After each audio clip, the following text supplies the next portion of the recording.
My name is Chris, and this is Gear, the Strong, the King.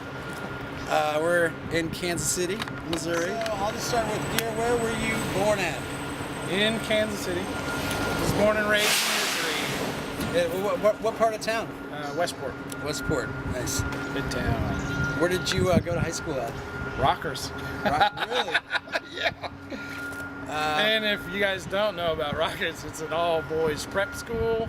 I was the art kid. Art kid? Yeah. But they didn't have an art program, so they had like one priest that took an art class in maybe high school that was teaching art there. So yeah, it was pretty bad. Outside of that, what were you kind of into in high school? Well, definitely before I even got to high school, I was b-boying, and that's what got me into the whole graffiti thing. But at the time I got to high school, I met this guy named Pepe, and he had done, I don't know if you ever saw that Cholo skull that was on the west side. I had seen that like through his pictures, and then I finally saw it in person. I was like, yeah, I really want to do that. And then I saw like a documentary on Rocksteady. They were on a rooftop, and they were filming them breaking, and then they panned back, and all the rooftops were bombed. And I was like, I want to do that too. The first time I went out to do it, I was throwing newspapers so I could sneak out and just call in sick to my boss, and then sneak out at 3 a.m. because we go from 3 to like 6 throwing papers. So that's the first night I snuck out, but my friends that threw papers with me knew what I was doing. So they called the cops on me, and the first time I ever did it, I got chased. And I had to jump this like fence, and the cops are like coming up over the fence, and I took this bush and just pulled it over the top of me, and then scanning the whole thing, they didn't see me, and I just got lucky the first time. So that's crazy. And you were what, like 14, something like that? Oh yeah, I must have been like 14 or 15. So you kind of just got into it on your own? Yeah. That's so like once you started painting and getting out there and like understanding, who was the first person that you met that was like-minded and kind of went out there with you? And so the progression kind of went me, and then Cry, and then East got here, East and Anti got here,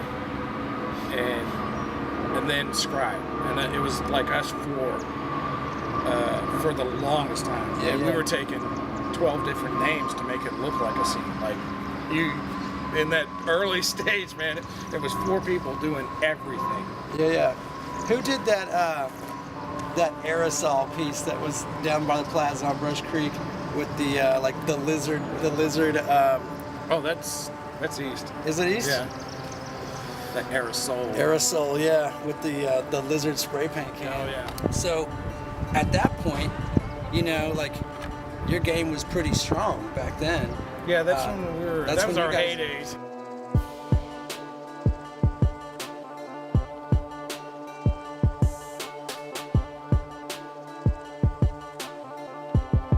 For us, in the beginning, we would have to go to another city. This is before internet. Yeah. We'd have to go there, find the graffiti writers, meet them, and then trade flicks. So we'd get stacks of flicks just to get different styles to look at. And then the internet happened, and then everybody knew about style and like where, what to bite off of and what to take from. Right. And it was a little bit easier, but yeah. Well, here we are at the Northeast Reservoir. Legendary spot. Yeah.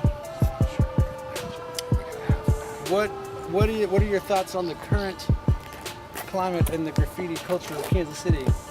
Actually, I think over the last probably year and a half now, or 2 years, maybe even a little bit longer than that, 3 years, the new guys are kind of really stepping out finally, and they're starting to do full productions and starting to really get into their own now, and I really enjoy seeing all the new stuff. There's a lot of really good stuff out there. Like the art alley that's going on, that's pretty cool happening, and just little things here and there that I'm seeing that, it's not ATT, it's somebody else. It's somebody else. Yeah. So let's just go back again. I moved into an apartment on my own in 1996. Yep.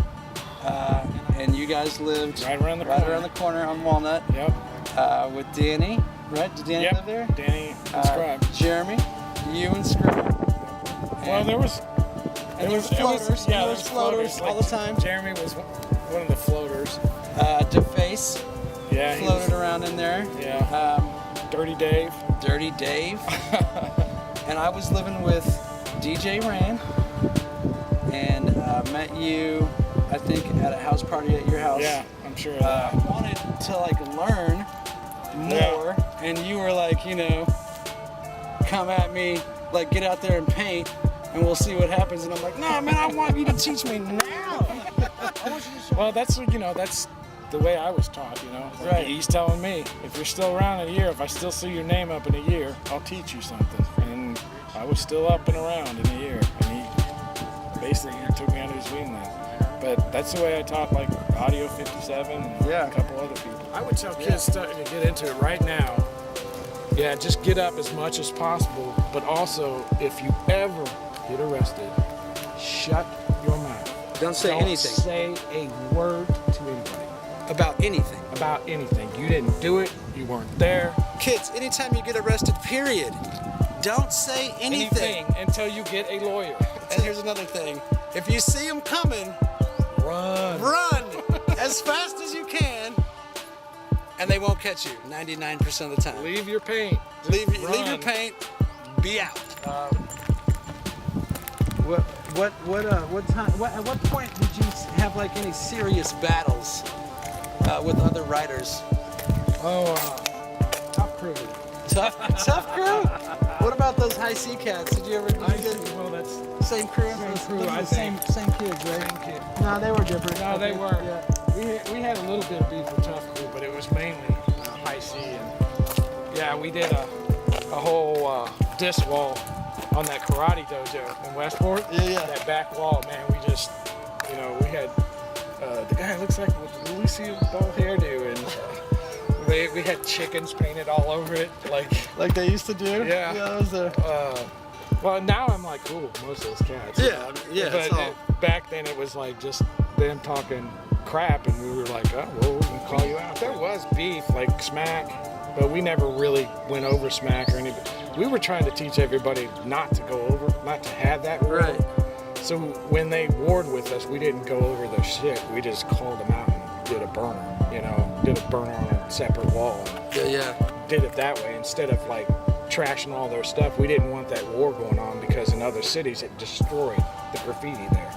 Yeah. And to this day, we have a great scene in Kansas City. There's nobody going over it. Well, I'm Chris, and this is Gear, and you're hanging with FLAVORPAK TV, and we're gonna end it right here. FLAVORPAK Nation. Kids out there, step your game up, practice.